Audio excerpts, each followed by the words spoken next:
السلام علیکم پائن اجمل جامی آفیشل میں خوش آمدید۔ سوموار کا دن 7 جولائی 2025 جب یہ خاکسر آپ سے مخاطب اور یہ ناچیز کا یوٹیوب چینل اجمل جامی آفیشل محبت کا اظہار فرمانا ہو تو اسے سبسکرائب کر دیں، بیل والا آئیکن بھی دبا دیں تاکہ ویڈیوز کے نوٹیفیکیشنز آپ تک پہنچتے رہیں۔ ہمارے ہاں لیس فنکاری مور جانکاری پائی جاتی ہے۔ 3 بڑی دلچسپ خبریں آج جو میں آپ کے لیے لے کے آیا ہوں۔ ملک ریاض صاحب کی خبر ہے، سننے میں آ رہا ہے کہ ان کے ساتھ سسٹم کے معاملات طے پا گئے ہیں۔ اگر وہ واپس تشریف لاتے ہیں تو کیا عمران خان اور بشریٰ بیگم کے خلاف وعدہ معاف گواہ بنیں گے، یا صورتحال اس کے برعکس ہوگی کہ ان کو ریلیف ملنے کے بعد خان صاحب اور دیگر چیزوں کو بھی ریلیف ملنا شروع ہو جائے گا؟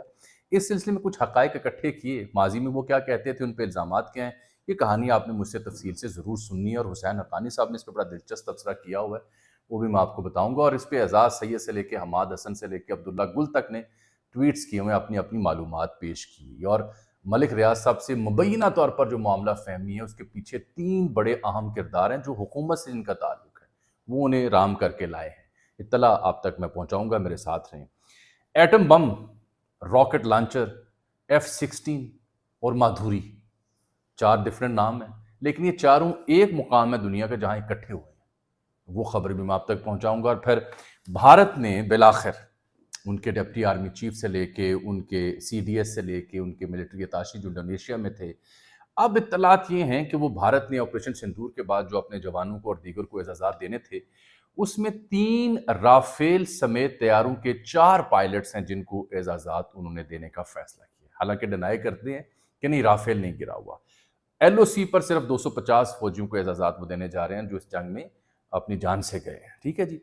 پھر جو یہ نواز شریف صاحب والی کہانی تھی عمران خان سے ملنے کی، اس پہ خواجہ آصف نے کامران شاہ صاحب کو ایک بڑا کرارا جواب دیے، وہ بھی میں آپ کو پیش کروں گا، میرے ساتھ آپ رہیے۔ آئیے ملک ریاض صاحب سے شروع کرتے ہیں۔ ملک ریاض صاحب پاکستان کا ایک بہت بڑا نام جی، بزنس ٹائکون، پراپرٹی ٹائکون، ہر دور حکومت میں ریلیونٹ، طاقتور حلقوں کے لیے ضروری وہ اور وہ ان کی مجبوری، ایک سیدھی سیدھی کہانی ہے، کوئی اس سے اعتراض کرے یا نہ کرے سامنے کی بات ہے۔ ہر دور میں وہ ریلیونٹ رہے، سیاسی طور پر بھی، میڈیا کے اوپر بھی، پراپرٹی کے اوپر بھی، بزنس کے اوپر بھی، لیکن یہ پہلا موقع ہے کہ باہر چلے گئے۔ اب یہ عبداللہ گل صاحب جو ہیں یہ جو جنرل حمید گل کے صاحبزادے ہیں، انہوں نے ٹویٹ مارا ہوا ہے، اس میں لکھتے ہیں بریکنگ نیوز، چیئرمین بحریہ ٹاؤن ملک ریاض حسین، سابق ایم پی اے اور ڈائریکٹر لینڈ حاجی امجد محمود چودھری اور کنٹری ہیڈ محمد شاہد قریشی کے حکومت پاکستان سے معاملات طے پا گئے ہیں۔ ملک ریاض 15 جولائی 2025 کی شام کراچی پہنچیں گے۔ عبداللہ گل صاحب کے مطابق، اب عبداللہ گل صاحب کو آپ نے سمجھنا یہ ہے کہ ان کے ہمیشہ اسٹیبلشمنٹ سے اچھے تعلقات رہے ہیں، تو عبداللہ گل اگر کچھ لکھ رہے ہیں تو بھائی میں تو اسے سنجیدہ لوں گا۔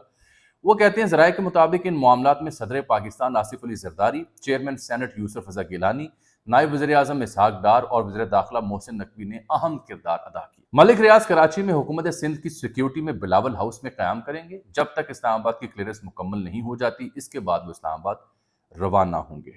حسین حقانی صاحب لکھتے ہیں کہ اگر خبر درست ہے تو کوئی جھگڑا اصول کا نہیں، وصول کا ہے۔ پاکستان میں اور دنیا بھر میں یہی روایت ٹھہری ہے۔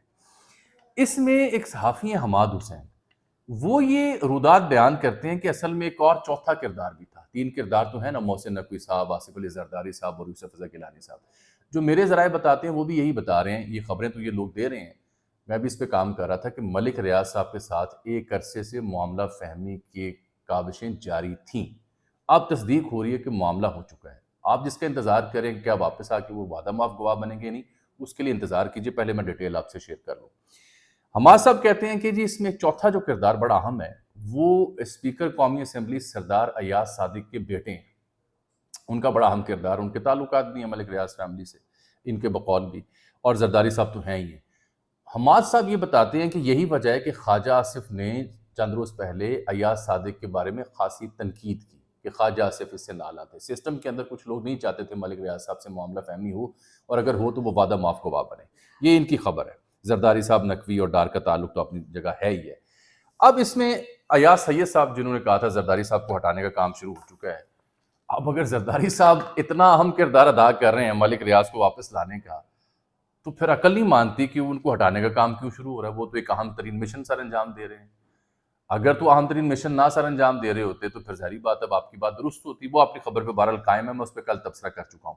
وہ یہ کہتے ہیں کہ ملک ریاض صاحب نے فیلڈ مارشل کو 2 خط لکھے ہوئے ہیں، 3 جون اور 12 جون کو، ان کے بقول اور پرانے معاملات پر انہوں نے معذرت کی اور مستقبل میں ساتھ چلنے کی بات کی، اور ساتھ یہ بھی کہا ہے کہ شہداء کے لیے 3000 کنال اراضی بھی وہ ڈیڈیکیٹ کریں گے۔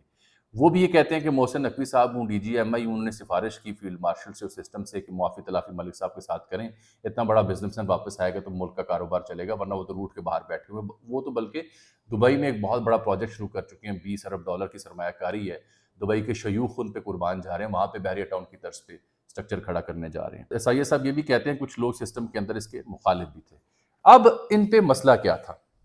بحریہ ٹاؤن کراچی کیس بنا تھا، سپریم کورٹ کی جانب سے 460 ارب روپے کا جرمانہ ان پہ ہوا تھا، اور جو برطانیہ کی نیشنل کرائم ایجنسی ہے اس کے ساتھ 190 ملین پاؤنڈ کا جو مسئلہ ہے، جو عمران خان صاحب اور بشریٰ بیگم کے اوپر بھی آتا ہے، اس کے اوپر بھی سوالات اٹھے ہیں، منی لانڈرنگ کا ان پہ الزام لگا۔ القادر ٹرسٹ کا جو معاملہ تھا اس کے اوپر بھی یہ اشتہاری قرار دیا گیا ہے، اور ان کا تعلق عمران خان صاحب سے جوڑا گیا ہے۔ پھر آپ کو یاد ہوگا نیب نے بحریہ ٹاؤن میں چھاپے بھی مارے، اہم دستاویزات بھی قبضے میں لیں، اور کہا گیا لوگوں کو کہ بحریہ ٹاؤن میں انویسٹمنٹ نہ کریں۔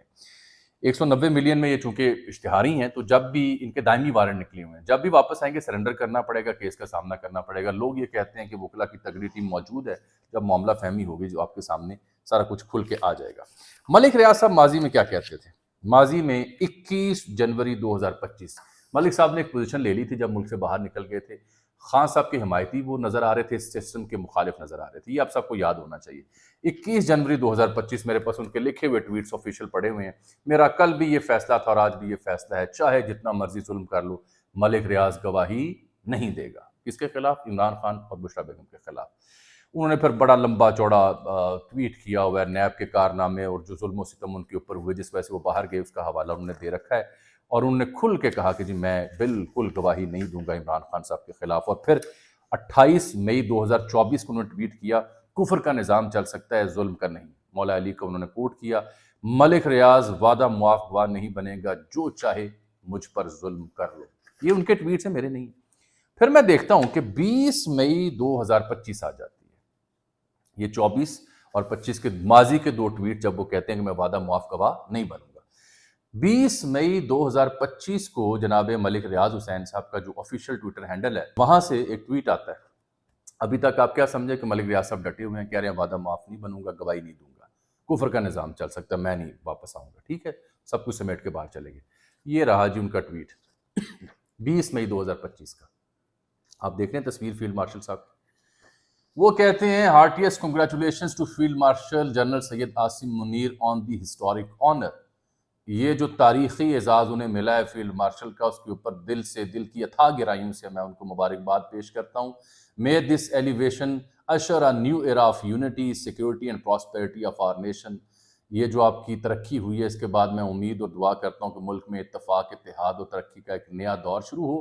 This is the time for a fresh beginning, may he rise to the challenge۔ اور یہ وقت ہے کہ اس پہ ہم نئی صبح کا آغاز کریں، اور پاکستان زندہ باد اور فیلڈ مارشل کی تصویر لگائی ہوئی ہے۔ اب آپ ان کے ماضی کے ٹویٹس اور یہ ٹویٹ سامنے رکھ لیں تو آپ کو کہانی سمجھ آ رہی ہے کہ تب ہم کہیں اور کھڑے تھے، اب ہم کہیں اور ہیں، سسٹم کے اندر واپسی کی کوشش شروع ہو چکی ہے۔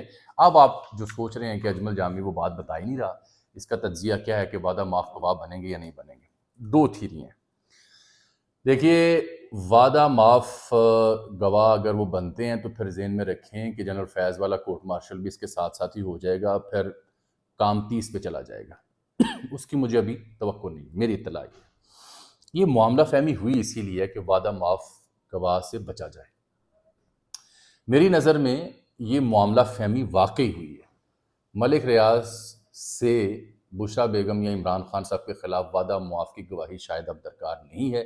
سسٹم کو ان کی ضرورت ہے، انہیں سسٹم کی ضرورت ہے۔ بڑا تاجر، بڑا سرمایہ کار جب ملک میں آتا ہے تو حوصلہ افزائی ہوتی ہے، تو یہ کبھی بھی سسٹم سے دور نہیں رہی۔ ملک ریاض صاحب جیسے جو ٹائکونز ہوتے ہیں وہ ہمیشہ سسٹم میں رہا کرتے ہیں، یہ آپ ذہن میں رکھ لیں، چاہے پیپلز پارٹی کا دور ہو، نواز شریف کا ہو، عمران خان کا ہو، ہر دور میں ان رہتے ہیں، ریلیونٹ رہتے ہیں۔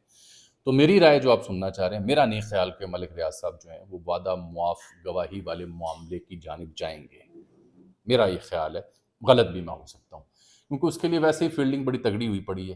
ہاں، اس سے یہ ہو سکتا ہے کہ ایک نئی یعنی ریلیف کی، معاملہ فہمی کی، مذاکرات کی ایک کوشش شروع ہو سکتی ہے، اس کے امکانات البتہ ضرور موجود ہیں۔